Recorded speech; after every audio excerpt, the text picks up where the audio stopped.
കർത്താവിൻ്റെ പരിശുദ്ധമായ നാമം വാഴ്ത്തപ്പെടുമാറാകട്ടെ. അനുഗ്രഹിക്കപ്പെട്ട ഈ നല്ല പ്രഭാതത്തിനാണ് കർത്താവിന് സ്തോത്രം ചെയ്യുന്നു. ഈ പ്രഭാത സന്ദേശം കേൾക്കുന്ന എല്ലാ പ്രിയപ്പെട്ടവർക്ക് വീണ്ടും വരുന്നവനായ ക്രിസ്തയേശുവിൻ്റെ നാമത്തിൽ എൻ്റെ പ്രഭാത വന്ദനങ്ങളെ ഈ നിമിഷം അർപ്പിക്കുകയാണ്. പ്രാർത്ഥനയോടും ദൈവാശ്രയത്തോടും കൂടി ഈ സന്ദേശം നിങ്ങൾ ശ്രദ്ധിക്കുവാൻ ദൈവനാമത്തിൽ അർപ്പിക്കുന്നു. കർത്താവ് നമ്മളെ സഹായിക്കും. എബ്രായർക്കെഴുതിയ ലേഖനം 10-ാം അധ്യായം അതിൻ്റെ 39-ാമത് വാക്യം. നാമോ നാശത്തിലേക്ക് പിന്മാറുന്നവരുടെ കൂട്ടത്തിലല്ല, വിശ്വസിച്ച് ജീവരക്ഷ പ്രാപിക്കുന്നവരുടെ കൂട്ടത്തിലത്രേ ആകുന്നു. ഈ വാക്യത്തിനാണ് കർത്താവിന് സ്തോത്രം ചെയ്യുകയാണ്. ഈ കാലഘട്ടം അല്ലെങ്കിൽ ഈ കാലഘട്ടത്തിലെ ആത്മീക മണ്ഡലം എന്ന് പറയുന്നത് വളരെ ശോഷിച്ചു പോയിക്കൊണ്ടിരിക്കുന്ന അല്ലെങ്കിൽ ജീർണതയിലേക്ക് വഴിമാറുന്ന ഒരു കാലത്തിലേക്ക് ഈ കാലം വന്നു നിൽക്കുകയാണ്, അല്ലേ?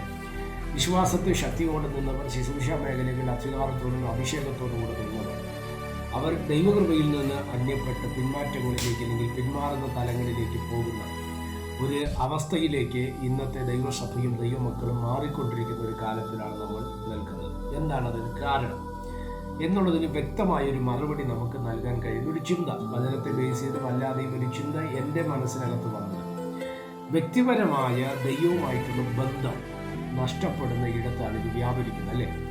പേഴ്സണലി ഒരു റിലേഷൻഷിപ്പ് ദൈവവുമായിട്ട് നമുക്കുണ്ടെങ്കിൽ ഒരു കാരണവശാലും ആ വ്യക്തി ദൈവത്തിൽ നിന്ന് മാറുന്നില്ല, ദൈവത്തിനോട് കൂടെ നടക്കും.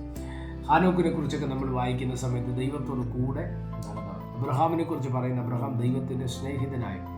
ദാവീദിനെ കുറിച്ച് പറയുന്നത് ഇവൻ്റെ ഹൃദയപ്രകാരമുള്ള മനുഷ്യൻ. അങ്ങനെ ഒരു പേഴ്സണലി ദൈവവുമായിട്ടൊരു ബന്ധം അവർക്കുണ്ടായിരുന്നത് കൊണ്ടാണ് അവർ അനുഗ്രഹിക്കപ്പെട്ടതും അവർ നന്മയിലേക്ക് വരുവാൻ തക്കവണ്ണം ഇടവന്നത്. അങ്ങനെയെങ്കിലും എന്നെ ശ്രദ്ധിക്കുന്ന ദൈവമക്കളോട് ഞാൻ പറയാം, ചർച്ചിൽ പോകുന്നു, ആരാധിക്കുന്നു, ഉപവസിക്കുന്നു, പ്രാർത്ഥിക്കുന്നു, റിവൈവൽ മീറ്റിങ്ങിൽ പങ്കെടുക്കുന്നു, പ്രസംഗിക്കുന്നു, പാടുന്നു, ഒക്കെ ശരിയാണ്. പക്ഷെ എത്ര പേർക്ക് ദൈവത്തോളം വ്യക്തിപരമായ ബന്ധം ഉള്ളത്? അബ്രഹാം ദൈവവിളി കേട്ടിറങ്ങിയവനാണ്. എന്നാൽ ലോത്ത് അങ്ങനെയല്ല, അബ്രഹാമിൻ്റെ പിറകെ യാത്ര ചെയ്തവനാണ്. ദൈവവിളി കേട്ടിറങ്ങിയവൻ അവസാനത്തോളം പിടിച്ചു നിന്നപ്പോൾ ലോത്ത് വഴിയിൽ വെച്ചവൻ്റെ കളം മാറ്റി, സ്തോത്രവൻ വഴിമാറിപ്പോയി പിന്നത്തെ നാശത്തിലേക്ക് പോകുന്നതായിട്ടൊക്കെ നമ്മൾ വായിക്കുന്നു. അതാണ് ഇവിടെ പറയുന്നത്, നാമോ നാശത്തിലേക്ക് പിന്മാറുന്നവരുടെ കൂട്ടത്തിലല്ല, വിശ്വസിച്ച് ജീവരക്ഷ പ്രാപിക്കുന്നവരുടെ കൂട്ടത്തിലായിരിക്കണം. ഇപ്പോൾ വിശ്വസിക്കണം ആരെ? ദൈവത്തെ. ഒരു കാലത്തും എന്ത് കഷ്ടതയോ പ്രയാസമോ പ്രതിസന്ധിയോ ബുദ്ധിമുട്ടോ ക്ലേശമോ ഒറ്റപ്പെടലോ ഏകാന്തതയോ ഒക്കെ നമ്മുടെ ജീവിതത്തിൽ കടന്നു വന്നാലും ഒന്നിനെ പ്രതിയും ഭാരപ്പെടാതെ കർത്താവിനെ ആശ്രയിച്ചുകൊണ്ട്, കർത്താവെ നീയാണ് എൻ്റെ ശരണം, നീയാണ് എൻ്റെ ആശ്രയം എന്ന് പറഞ്ഞ് ദൈവമുഖത്തേക്ക് നോക്കുവാൻ നിങ്ങൾ തയ്യാറായാൽ നിങ്ങളുടെ ജീവിതം മാനിക്കപ്പെടുവാൻ തക്കവണ്ണം ഇടയാകും. അതിന് മുമ്പിലത്തെ വാക്യം 38 വാക്യം കൊണ്ട് നമ്മളൊന്ന് ശ്രദ്ധിക്കണം. എൻ്റെ നീതിമാൻ വിശ്വാസത്താൽ ജീവിക്കും, പിന്മാറുന്നു എങ്കിൽ എൻ്റെ ഉള്ളത്തിന് അവനിൽ പ്രസാദമില്ല. അപ്പോൾ ദൈവപ്രസാദമില്ലാത്തൊരു മേഖലയാണ് പിന്മാറ്റമെന്ന് പറയുന്നത്. കാരണം നീതിമാൻ വിശ്വാസത്താൽ ജീവിക്കും. നമ്മുടെ ക്രിസ്തീയ ജീവിതം എന്ന് പറയുന്നത് വിശ്വാസത്താലാണ്, അല്ലേ?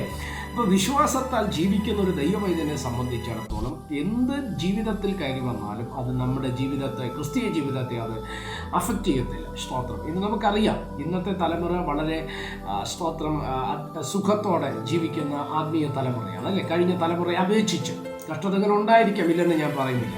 എന്നാൽ കഴിഞ്ഞ തലമുറയിലേക്ക് നമ്മൾ കടന്നു വന്ന് എത്രത്തോളം കഷ്ടപ്പെട്ടാണ് നമ്മുടെ പിതാക്കന്മാർ ദൈവസന്നിധിയിൽ നിന്നത്. അവരൊന്നും മരണം വരെയും അവർ വിശ്വസ്തരായിട്ട് ദൈവത്തിന് വേണ്ടി നിന്ന് ദൈവരാജ്യം പ്രാപിപ്പാൻ തക്കവണ്ണം ഇടവന്നു. അങ്ങനെയെങ്കിൽ നമ്മുടെ ജീവിതം എന്ന് പറയുന്നത് വിശ്വാസത്താലാണ്. അതുകൊണ്ട് പിന്മാറ്റത്തിലേക്ക് പോകരുത്. പിന്മാറുന്നുവെങ്കിൽ നമ്മൾ പോകുന്നത് നാശത്തിലേക്കാണ്. സ്തോത്രം. അതുകൊണ്ട് പിന്മാറുന്നു എങ്കിൽ നാശത്തിലേക്ക് പോകുന്നവരുടെ കൂട്ടത്തിലല്ല, പകരം വിശ്വസിച്ച് ജീവരക്ഷ പ്രാപിക്കുന്നവരുടെ കൂട്ടത്തിലേക്ക് നമ്മൾ കടന്നു വരണം. അതിനുവേണ്ടിയാണ് ദൈവം നമ്മെ വിളിച്ചത്, അതിനുവേണ്ടിയാണ് ദൈവം നമ്മളെ തിരഞ്ഞെടുത്തത്. ആ തരത്തിൽ മുന്നോട്ട് പോകുവാൻ ദൈവത്തിൻ്റെ ആത്മാവ് നമ്മെ സഹായിക്കട്ടെ. പ്രാർത്ഥിക്കും. പരിശുദ്ധനായ ദൈവമേ, സ്വർഗീയ പിതാവേ, സന്ദേശത്തിലാണ് നന്ദിയോടെ കർത്താവിന് സ്തോത്രം ചെയ്യുന്നു. ഈ സന്ദേശം കേൾക്കുന്ന എല്ലാ പ്രിയപ്പെട്ടവരെ തൃക്കരങ്ങൾ തരികയാണ്. ഈ സന്ദേശം അനേകർക്ക് അനുഗ്രഹവും ആശ്വാസവുമായി മാറുവാൻ സ്വർഗം ഇടവരുന്നു.